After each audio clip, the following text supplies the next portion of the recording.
Welcome back to National Board Conversations. I am your host, Danielle Brown, a board certified teacher here on staff at National Board for Professional Teaching Standards.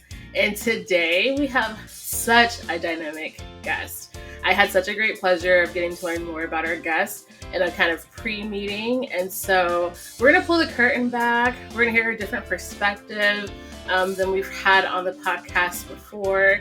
And so let's just get started.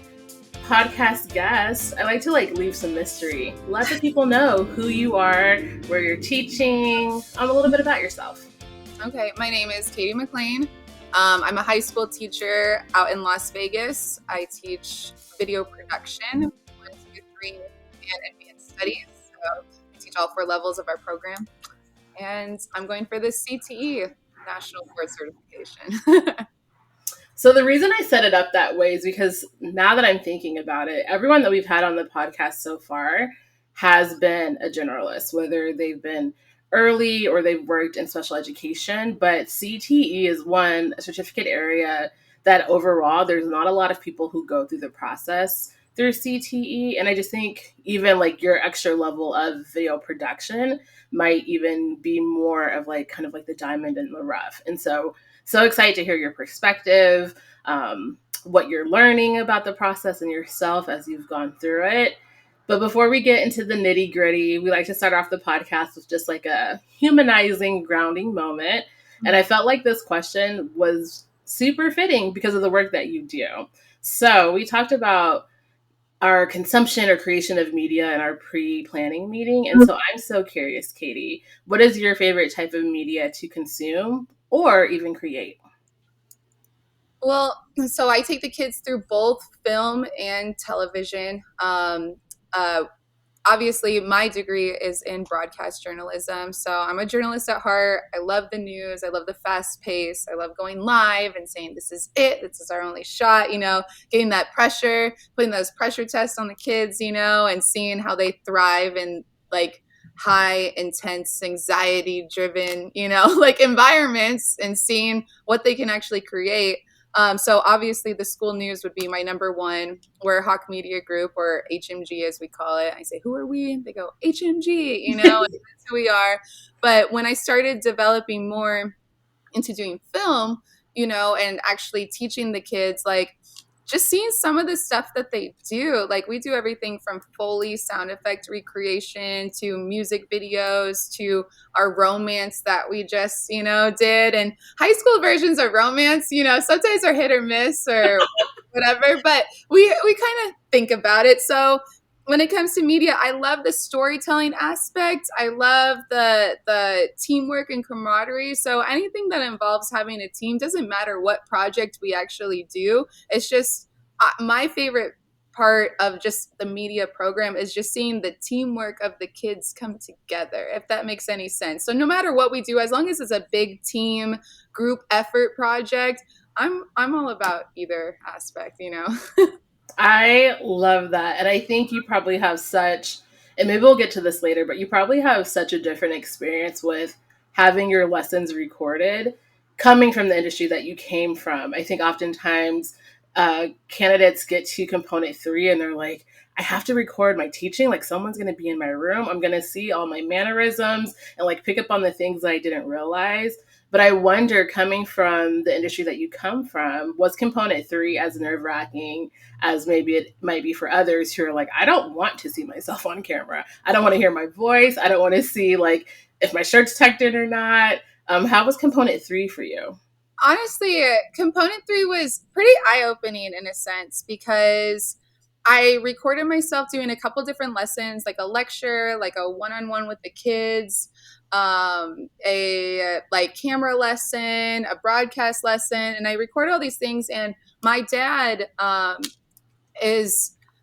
he taught workforce education for many years, came from CTE, was an ag teacher, was, FFA state director, did a lot of different things. So he did the high school route, and he taught people like myself who come from industry to become a teacher, and so I think the most nerve-wracking part wasn't me being on camera, but was me showing my dad my videos, because I'm sitting there thinking, I hope he likes it because everybody in the school district who's been around for a while kind of knew him, and knew and liked me because they liked him. So I didn't have to work hard for people to like me. But then seeing all the stuff that he's taught me and all the stuff that he's brought, like that was a nerve-wracking part. But until he broke it down for me and showed me little things and little tricks, I started enjoying my teaching style more. Mm.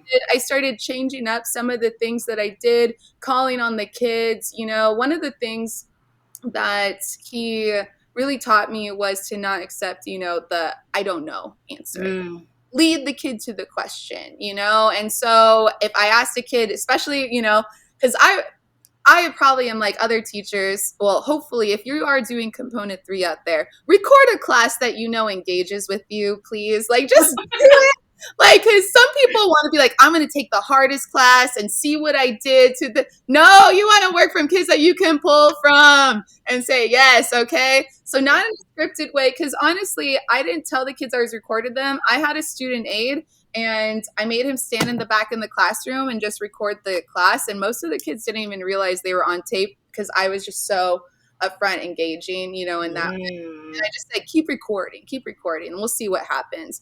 And it's fun because when we go back to the I don't know question, I can go over to the kid, and try to lead it to him, try to figure it out. And even if I had to, I learned, I'll just give him the answer, whisper the answer. He'll say it and I'll be like, oh my God, you said it. Good job. Everybody repeat it. Here we go, because kids shouldn't have a cop out of saying, I don't know.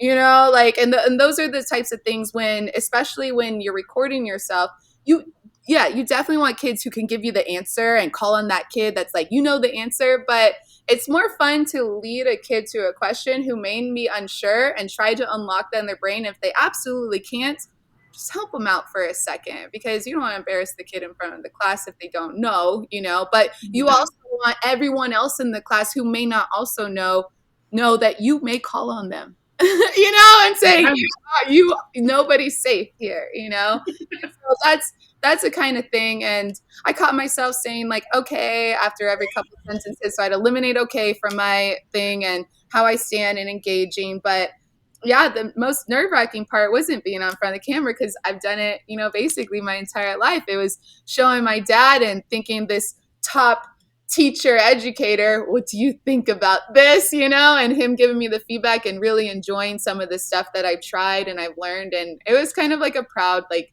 I don't know, family moment, I guess.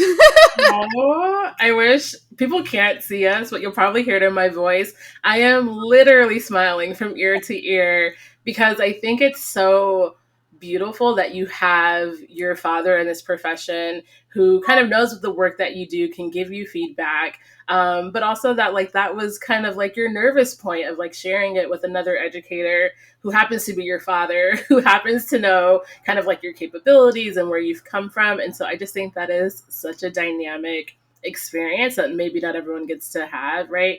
You might have your peers, you might have the people who coach you, but I didn't have my dad watch my video. I don't know what he would be able to provide for like kindergarten teaching, but like just I can't even imagine. I love that. I love that. It was just one of those things. My mom watched it too, and she thought it was cute, But thinking of like, my mom was also, professor at UNLV. She has her PhD in education as well, and it's just nice to hear both of their perspectives, because my mom taught more in like medicine, like the facts. But she did multicultural education, so she always taught kids or their students like the platinum rule, right? Which is, treat other people you want to be treated, the golden rule, but you want to treat people the way they want to be treated, and it's like knowing, okay, I need to treat these kids in a way that they would want to be treated, but also I am the teacher. Like I have to be here. I have to be able to answer the questions, keep them engaged, and hopefully they can take what they learned and make something out of it. So it's just seeing both of them. But my dad's watched probably hundreds of these student teaching videos, and been in the classrooms, and I'm just like, okay, he knows what he's doing. He's been around. He's taught many teachers. He's saved many licenses for teachers. And now here I am trying to be not the protege, but like someone that he can he can say, yep, that's the teacher that I really want in the classroom, and it happens to be his daughter, so it's just nice. I love that. So we've dropped hints and kind of little nuggets that you were in industry. You like the live, fast-paced newsroom action. So tell us, how are you in this position and space now of classroom educator working in CTE? What was it that brought you to teaching? Because of course, like from the person outside looking in, you think TV is like so glamorous. You have hair and makeup. And as someone who's an early bird, like, sure, I can get to a studio at 2 o'clock in the morning. So let me know, like, how did you come to teaching from industry? So transferring to industry, I'll tell you, my first day at Northwest, where I'm at, I had a field trip. And I started in the middle of the year. So I started in January. I was a mid-year hire. Oh my goodness. I didn't know any of these kids. They didn't know me. I had already come to the classroom and kind of changed it a little bit around, put some of my flair up. I mean, you'll see like I have my picture on a flag on like the wall up here. And I'm just like, okay, this is who I am. This is your teacher. And I remember showing up and saying, look, I don't know you and you don't know me, but you are not Mm, embarrass me or our program here. Do we understand? And it was a lot of pushback because I came in hard because I wanted to, one, do really well, as yeah. and two, we were going to channel 8 and channel 3, and touring their TV studios, and I want to be welcomed back. Yeah. And that was the first thing that I learned that I needed to teach these kids was self-representation. Because if I'm going to dress in a suit, if I'm going to put on the heels, if I'm going to do my makeup and put a comb through my hair, then they need to also look nice as well. They need to be able to represent themselves. Don't roll out of bed, don't do these things. So I'm like self-representation, because it doesn't matter who you are, and they won't remember exactly your name or who it was, but they'll remember me and they'll remember the program, and they say, oh, we don't want these kids over here. So when I transferred from industry, it was me, self-sufficient, me. And Mm, I had to transfer, and now we're an us. We're a we. This is us. This is the program, And whatever happens as a result of what these kids are learning, what these kids put out, what they produce is a reflection of me. Now, yes, they do have part, to take into it, but I wanted to build basically almost a brand here of mm, our Hawk Media Group. We have our logo. Everyone will recognize it if they've been here for a while, and say, this is who we are going to be. We are a team, and we're one of the hardest classes because they go through a lot of pressure here. They have deadlines. They have to communicate. They have teamwork. It's different than a regular classroom where you show up, you may take notes, you may do assignment, and you may do some collaboration with other people. But here we are doing things, and we're constantly, there is no downtime, there is no rewind, there is no time machine, and you're on camera or you're in person or you're representing who we are. And it's that was the hard part, because I could do it for me and just say, oh, I'm Miss McClain, this is what I do and this is who I am, yeah. and you've met me and you talk.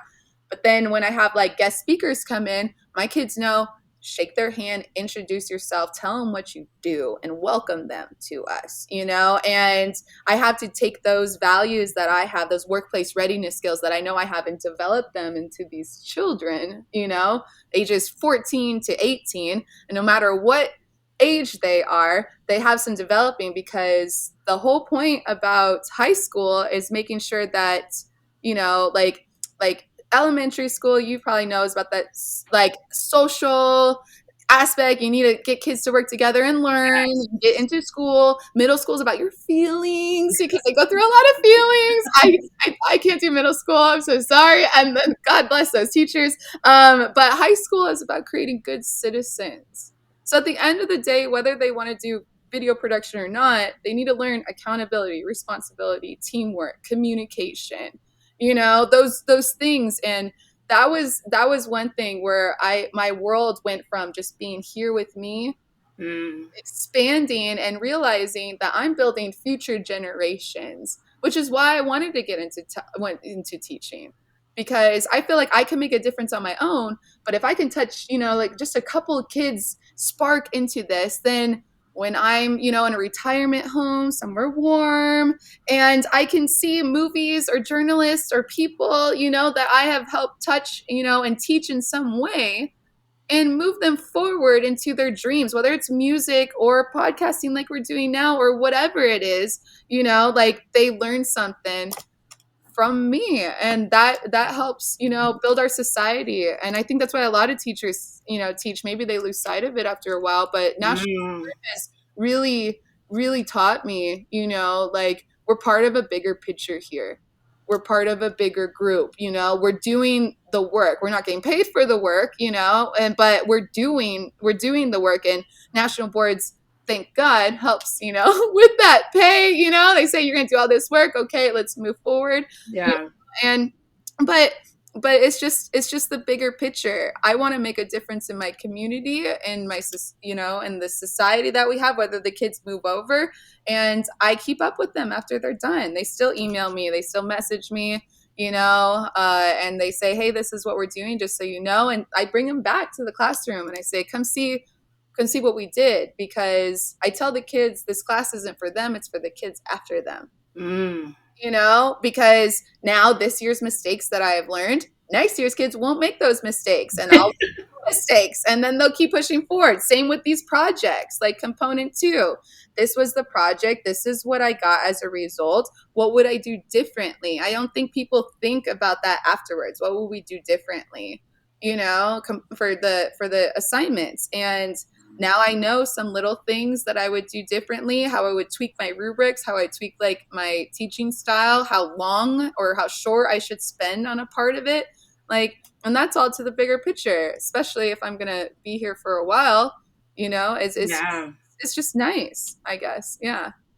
I can tell that core value and that deep belief in like you're helping to not only model and demonstrate what citizenship is, but like helping your students build up for themselves. Because you can easily, like, as someone who's not in the CTE world and here's video production, I could just think like, oh, okay, so it's cool. Like, it's a class where they're learning how to make music videos or news broadcasts. But like, even when you're speaking about your work, it is so much more than that. You have used the word collaboration, teamwork, critical thinking, representation. Like, it's so much more than maybe what meets the eye. And so before we talk about like your experience in the process, I wonder if you can paint a picture either through like highlights of your time teaching or projects that you've engaged in with students. Like, what is it like to be in a program like yours, for someone who like has no concept of like video production in a high school setting?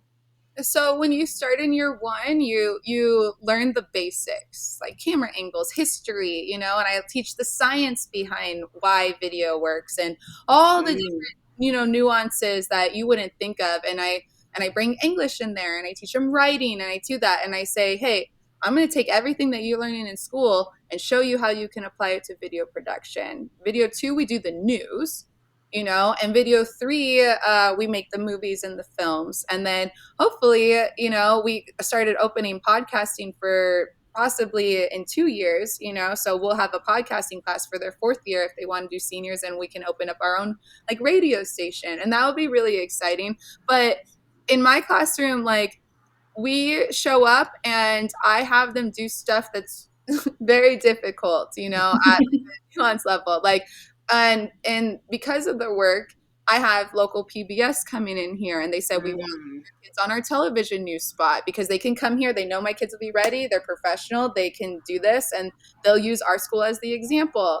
The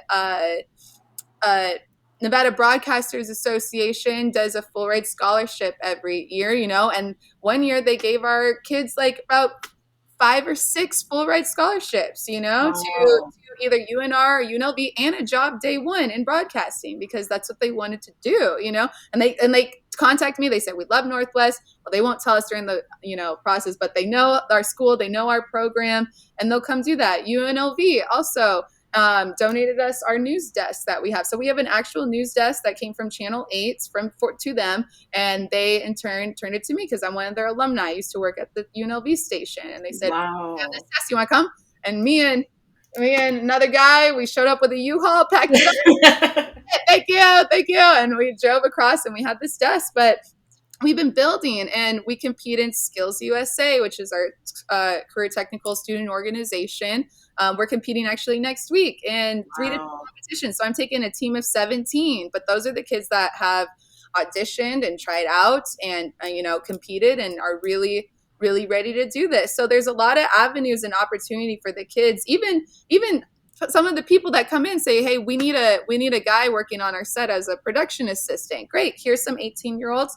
They're trained. I think they're good, and they'll get hired. So I give people jobs, when they graduate. They go through the program. They get 3 college credits for completing video 1, 2, and 3, as long as they have the B average, and they get a career and college, readiness certificate, because they have to pass a state video production exam at the end, so they get an extra emblem on their diploma saying they're college and career ready if they needed to in video production. And I mean, I have mine from I'm a product of CCSD, Clark County School District, and I have my video production. I put that high and wide, and I say, here it is. Here's my certificate too. Like, I went through the process. I know what you guys are doing, but I want to push them harder than other schools are, because when it comes to these competitions, or when it comes to us, what I have the kids do is I have them watch other schools' newses. I said, what are you doing?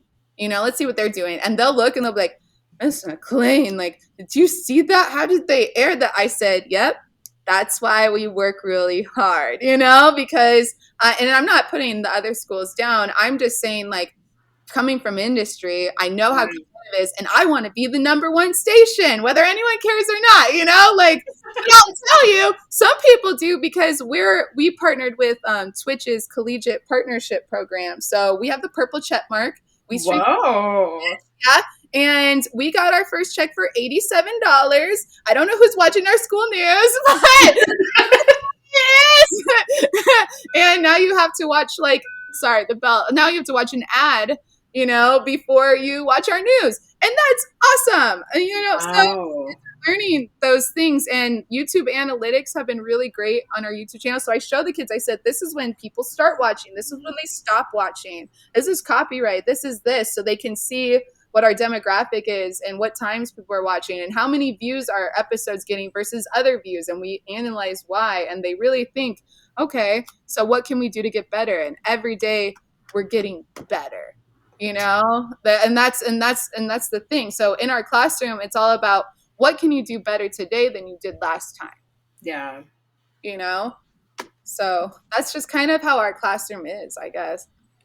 No, this is making me want to go back to high school and be in your video production class, because I mean, so many different skills, and just how you brought in all the content, like your educational content, writing, the science behind it all. Like, I am mind blown. Oh, it's fun. I teach, like I'm not a math person, right?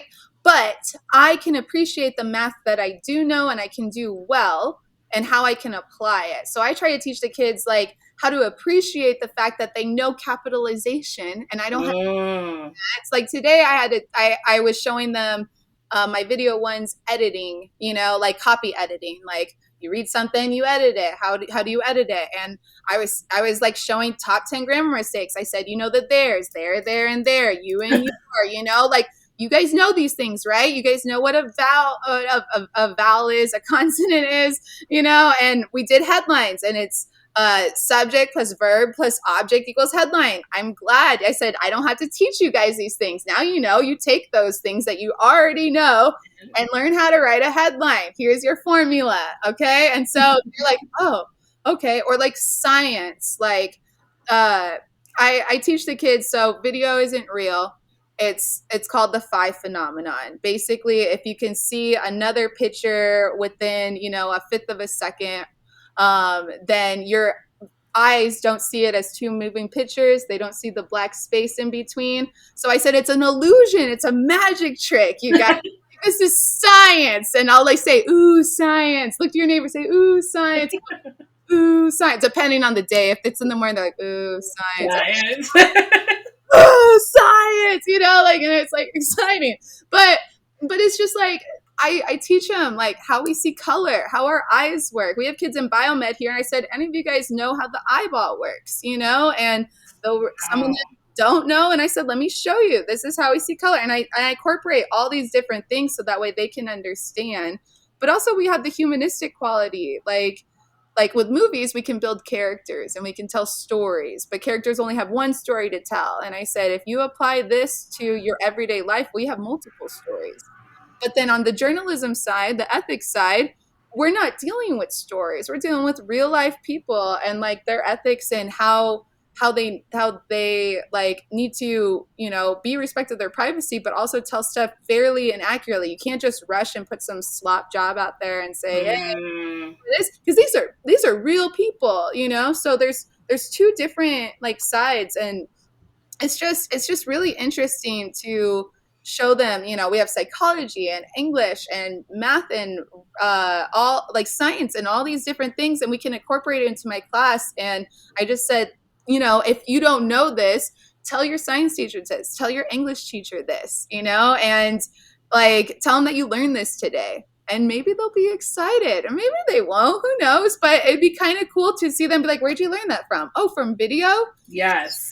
Some other teachers, and I don't really think so, but I don't think I don't want to say look down is the word, but I don't think they take me as seriously because I'm the fun video production teacher. Mm, I also teach a really hard skill and a really hard job, at the end of yeah. the day. And television's hard. They'll fire you real quick. Like they do not care, and your mom and your dad can't call and get your job back. Like it is just like, this is how it is. There's no redo. So we're live, we're here, we're now. This is money that we're dealing with. And but when they start going out and like learning these things, oh, I learned this, or I learned this, or I learned this. Now I get other teachers saying, what did you do? And it opens the door for me to collaborate with these other teachers in projects. Like, let's talk about Spanish, for example. I partnered last year with the Spanish teacher. She teaches Spanish, but she teaches the Spanish speakers class, and she was looking for something for them to do. And I said, what if we made a telenovela? What if we did? And Oh. so I taught the kids to write a story. They wrote the characters, and then I gave it to her kids, and they translated it all in Spanish. My kids went out and filmed it, and then her kids came and dubbed all the voices over it. And it was so cool to see Spanish and video production kind of come together and create. And the kids learn from the Spanish on how to fit the voices and how to do the stuff and how that part of video works. But my kids learned that dubbing is hard. Film is difficult, but Yeah. having to portray that. But like that's just one example of many things that I've collaborated on, because I want to learn from other teachers as well. How do they handle their kids with discipline issues? Because again, Mm, I didn't come from teaching. I mean, I've been teaching for 6 years and I know how I do it, but I want to see how other teachers kind of yeah. do those types of things. How do they handle, a student not turning in their work, or somebody being disrespectful? And I take some things from them and I said, okay, let me try this in my classroom and see if that works, So I like Yeah. that aspect, but I also like seeing, again, that collaboration piece, and it's really cool. It's really cool. Okay, so honestly, that's a perfect segue because we talked about your teaching experience. You've been teaching for 6 years. You shared about collaboration opportunities that you've had with teachers in your building or in your space. And national board, the process itself really does, I want to say, like, elevate the fact that like collaboration is a key part of being a professional educator, and also just like the reflection and the analyzation of your own practice. So I'm curious, how did you decide at this point in your career that board certification was something that you were interested in, that it was for you? What was that like? What was that decision making process? I got with national boards from another teacher, and they were telling me about it, and the perks that come with it. And I was looking, and I was thinking, you know what? Because like I had a conversation with one of my old assistant principals one time, and I said, I know how to teach. Mm, I know how to teach what I know, right?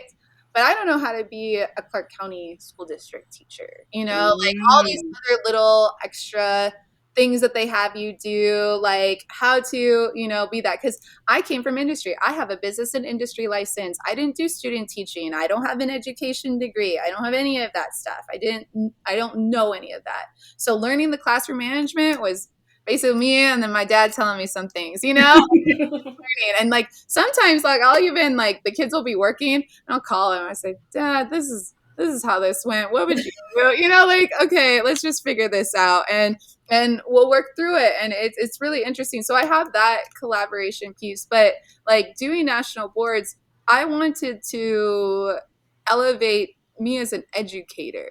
I don't Mm. want to just be that video TV teacher. I want to be the national board certified CTE teacher at our campus, and Mm. we're only one of the other two. Renee Wiseman, she's awesome. She just finished her national boards and she passed, and she's been really good at, helping like mentor me through like a couple different things when I have questions. And she's, helped with the other teachers too. But I realized that ours are completely still different because she's history, and mine's video. And the collaboration piece was hard because for me, I'm my own unit. Yeah, Mm. we have photography here. Yeah, we have art class here, but we teach three different things, And with at least history, you can collaborate with other people that teach the same subject as you, or similar, or have had the kids the year before, the elementary teachers, you can consult with their kindergarten teacher how they're Mm-hmm. beforehand and stuff. I don't have that. So we got really creative, and I realized that my collaboration are our industry partners, or our people that come, to the studio. Yeah, we have the parents. I have the parent teacher conferences and talking to them, but I want to know how to get my kids employed. What Mm-hmm. what are they doing out there in the industry that I can incorporate into our classroom? What products are they doing? The more I can tour and talk to, like I've brought in reporters and, video crews and camera people and lighting specialists, and union workers, and said, okay, talk to the kids a little bit, tell them what you do, and then we'll start working. But the cool part is every time I bring in a community partner, I end up, figuring out how to get them into my studio and saying, let's fix something today before you leave, how can we do this? And we have built like our studio. When I first got here in 2009, it was the year of 2018-19, 2019 January. We were recording on tape, DV tape. Wow. I was like, it is 2019. I saw the space. I saw this stuff. I saw the old equipment that we had. We were shooting in 480. I was like, I don't know what has been happening here. And God bless the teachers that were here before, because they built me a foundation of kids that knew what to do, you Yeah. know?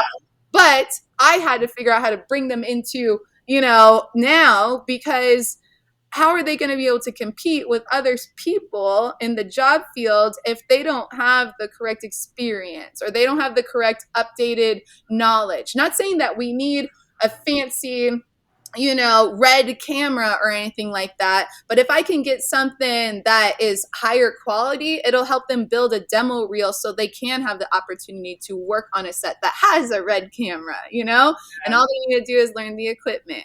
And every time we get new equipment, the way that we set it up is I find some kids, we get the manual, and I said, let's learn this. And we figure it out together. And then I have them write a kid-friendly manual so that way future generations can know how to do it, And so I'm like, okay, as we built. So I have kids from years ago who have come in, like some of my first students that I ever had, and I pull up their videos because I keep them, I have my archive, and I'm like, look at how you guys were. And they're like, they'll say, like, when one kid, he was like, I can't believe we turned this in and thought it was okay. I was just like, yep, I know. But look at the studio, look at what we've built, look at what we've done, look what we have changed because of you, and Yeah. it's just really interesting, So when I wanted to get to that, I want to learn how to be a better educator in the classroom, because like how we said in the beginning, my everything here is a representation of how I taught them. Mm-hmm. I Yeah. can say some lessons that I did teach, years ago, like my seniors now, I'm like, remember this lesson? Well, we're doing like this time. They're like, oh my gosh, that would have been so good. I said, yep, I had to fix it because I didn't know what I was doing. That was one of my first times. Now I'm like a well-oiled machine figuring out that, but building and growing and adding more and more and more. And how can they do all these things? And so doing national boards, I learned the importance of a really firm rubric. You know what I mean? Like, I was like, okay, because that wasn't something I can look at something and be like, this is like C quality, and you know it is, you know? Like, And you're like, we can both see it because there's a rubric here that shows us. but now I have like super patented, like nice rubrics. I'm like, okay, this is what we're looking at. This is how you get an A, you know? But Yeah. I never believed in the rubric before because I always think, another lesson from my dad is, you always want to give 100%, right? And so if you're up, against another team or something like that, and you didn't give 100%, then you're giving your I coulda, I shoulda, I woulda, I done that, like whatever, right? But if you gave 100% and somebody beat you, then they were just better than you that day. Mm. Okay, so when it came to the rubric, I don't want the kids like me who's thinking, well, I only need a 2 on component 4, right? I want them to run through the tape and try to give me everything that they got and in hopes to get an A, Yeah. So sometimes, when I look at the rubrics, I'm like, this is the rubric that we're looking on, but I want you to go past this, because if you go past this, then I can check off a couple boxes and we can get to the next thing as opposed to teach you, okay, I guess you struggle in this. So now I have to take time and teach you a lesson on this. If you could show me more, if you can do more, then yeah, let's keep going. Let's build up. You're talented, kid. Like, you want to be my editor? Let's do this. Like, where did this come from? And I want them to show me what we got. So, but those little parts of making rubrics and, making the charts and doing the comparisons and doing the stuff, sometimes I got lost in the blur of just every day. Do we do this? Did we get this? Mm.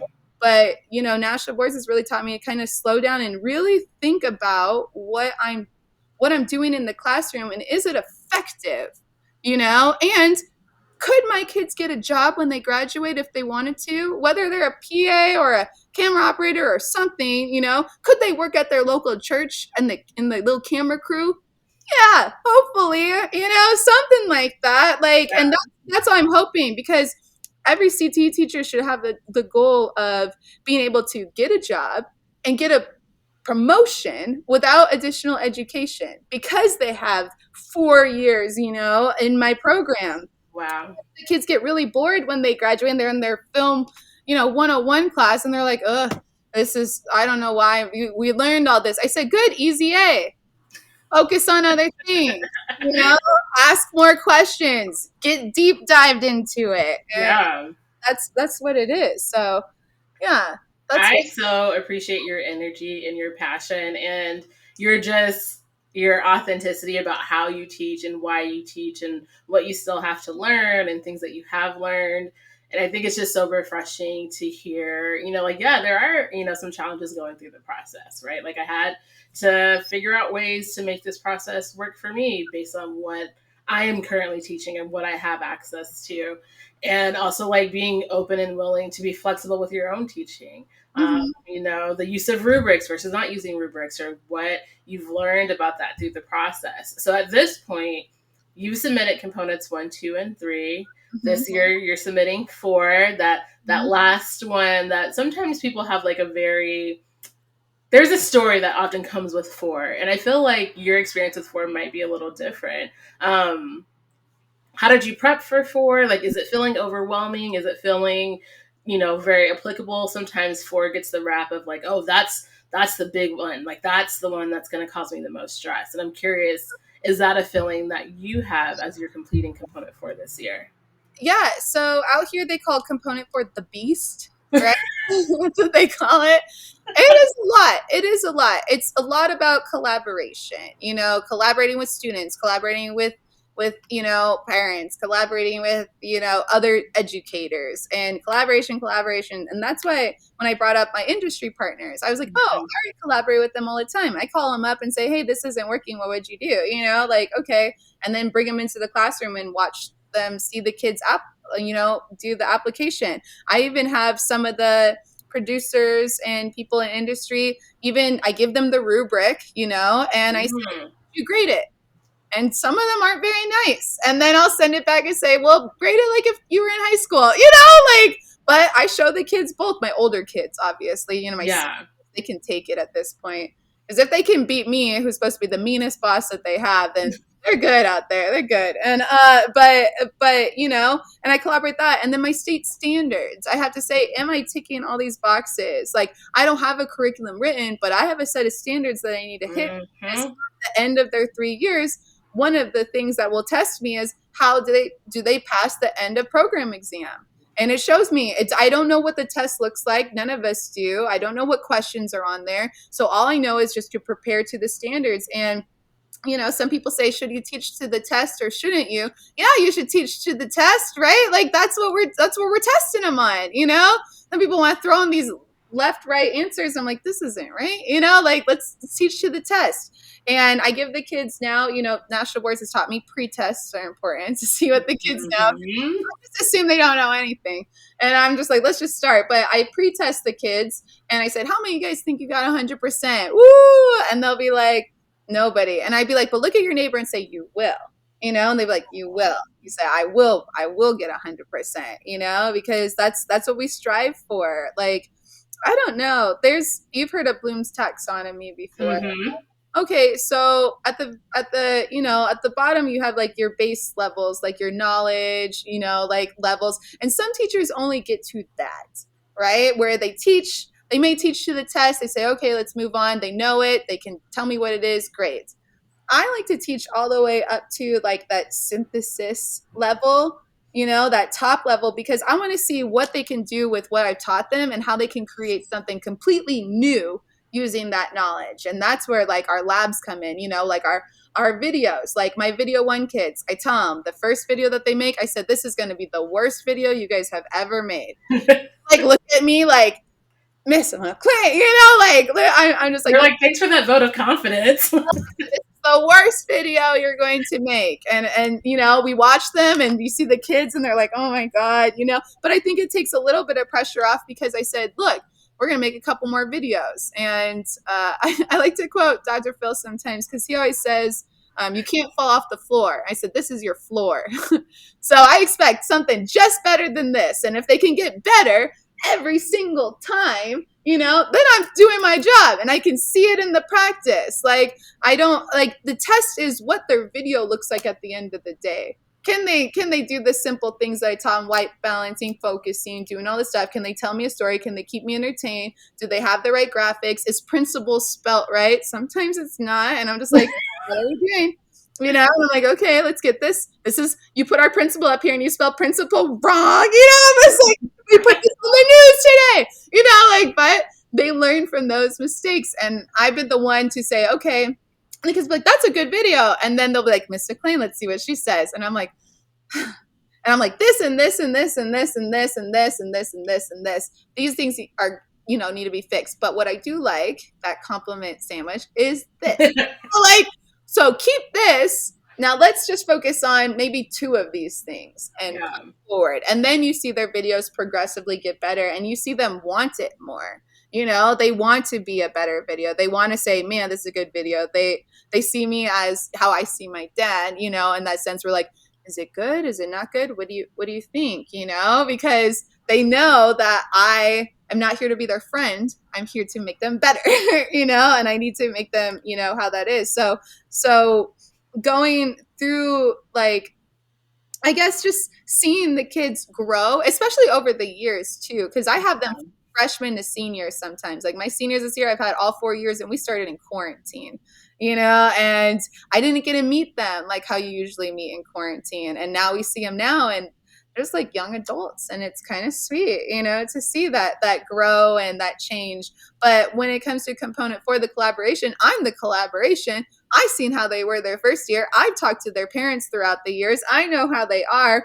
We've all fought for this program at our school, and kept the kids and kept the program alive, or where we're at. And it's all thanks to just that collaboration between them, each other. They're like a family. You see them and you see them be like, hey, what's up? And they're just like, they know each other and they really know each other because they've had those experiences, those teamwork and that stuff. And so for my evidence, is basically collaborating with, obviously our state standards, collaborating with the industry partners, and seeing how the kids are, from then to now, and what I've done to help develop that synthesis part, of them, Yeah. develop that workplace readiness skills, how I've used because I know their Myers-Briggs, right? I know their personalities, how I've used their personalities to shape them and push some introverted kids into being extroverted. I have a girl, she's one of my seniors. She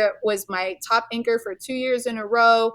And she's a peer leader, and she walks around with the middle schools, and she comes to ours and she goes, "This is video production. Now, if you're shy, this is the perfect class for you." Aww. She goes, "I was so shy. And now look at me. I'm up here talking, and I just nominated her today to be one of the speakers at our graduation. And I really hope she gets it, I really do, because she deserves it, because I saw her. She was real shy. She's funny, but she didn't know she wanted to do this. And then the second year, like, I have the kids do a job application where they apply for the job. They sit with me. We do an interview. I say, "This is the job that you're looking for. What skills do you have? What can you bring to the table?" And I've already seen how they worked the year before. Yeah. Want to be an editor and their editing not good. Maybe like if a lot of kids that want to be an editor, I'll take like my top editor, and now I'll have that person, instead of just being an editor, they go and help edit with other people's edits, and they say, okay, because that helps them become better, and that's Yeah.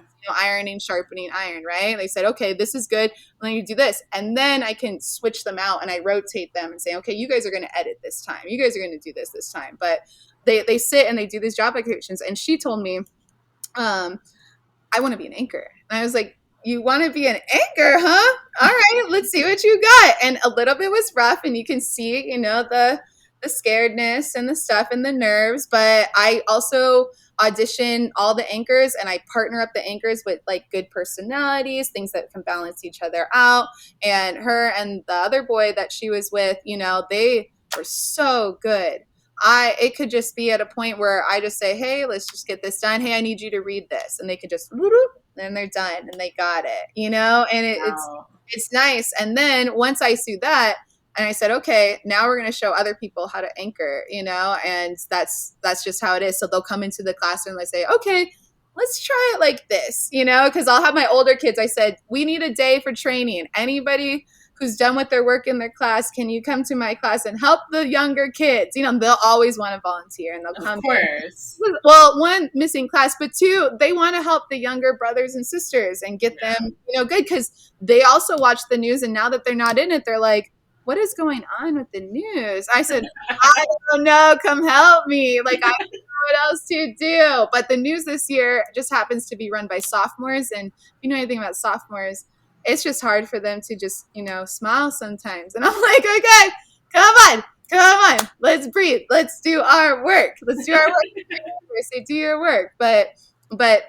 I like seeing that grow. I like seeing that change. The collaboration has been just probably the easiest part for me, because it's stuff I'm already doing.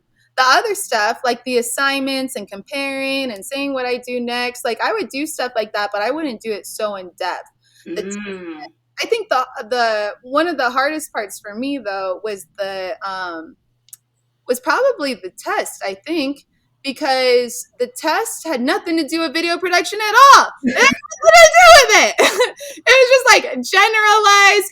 And if you know the video or CTE, it goes from middle school to high school. So there were a lot of questions about how you would handle middle schoolers doing something. And I'd be like, I have no idea, because I don't teach middle school, so I would have to really sit and think, okay, here's the emotional aspect. Or they'd be like, you're a cosmetology teacher and you're teaching this lesson and you want to collaborate with the math department. What would you do? And I'm like, I have no idea. Like, because I don't teach that, like it was just like, you think that general science or general history, yeah, it goes over a lot, but general CTE was wild. I was just sitting there in the testing thing. They had soundproof headphones, and I was just in the zone, just like sitting there. And what I could say for CTE teachers, if you're worried about the test, really study those examples. I know there's only like 8 like questions that they have, but really break Yeah. them down and see what they're asking. And also time yourself, like do a blank read of the essay questions and time yourself, because thank God I did, because, you know, one of them was actually one of the questions on my test for the essay. And I was like, oh, thank God I practiced this one, because now I know exactly what I need to do. And, you know, learn how to write a full lesson plan and do all those different things that teachers should know how to do. I just did it kind of backwards, where Yeah. I knew what they needed to know. I can show them what to do, but I didn't have it like written concrete, day 1, objective, this, you know, and component 4 has really showed me those objectives and really saying, okay, this is my learning goal. These are the standards. This is what goes into it, you know, and that was like probably the only, you know, part that I really sat and was like, okay, we're going to start doing some lesson planning and actually doing this, instead of saying, okay, you do this, you do this, you do this, you do this. I've developed you all. You guys all know the skill. Like I have my units that I teach, but they're just kind of different than I think most teachers do, because I've Yeah. seen teachers open up their binders and have all these lesson plans and say, oh, today is day 2 of this. And me, I'm thinking, well, did they have enough time? Did I split it? Do I have it? Like, I don't know, you know, and let's just see it. And it was kind of like a free for all. Not saying me being a bad teacher, but I think, you know, I'm a little unorganized in that sense, where I just can't just pull up a paper and say, hey, this is my success criteria and learning target.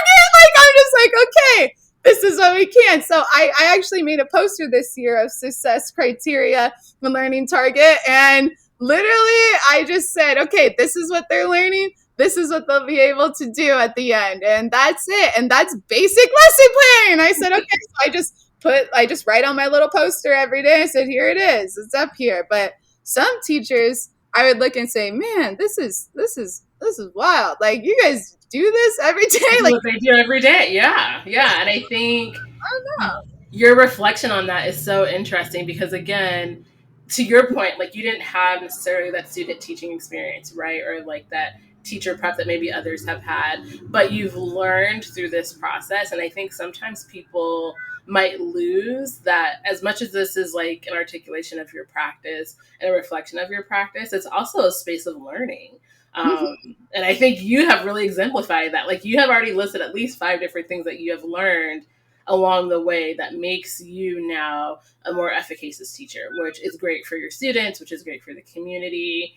And I am just like so privileged to be able to speak to you Oh, today. I'm privileged that you guys want to listen to a CTU teacher. Like, I am pumped. You have no idea, and I can't wait to get feedback on this episode from just like the education community, because there's probably a lot of educators, if we're being real, Katie, who might be second career coming from industry, see board certification, and they're like, well, I don't know, like I haven't had like the teaching experience, I haven't had teacher prep, and they may not see themselves in the process. But I think you've painted a picture that says like, yeah, there's going to be things that like might be a little different as us coming from industry into this process, but it's nothing that's going to prohibit you from being a part of the process, right? Nothing that's going to hold you back. If anything, you just get to learn a little bit more about yeah. teaching.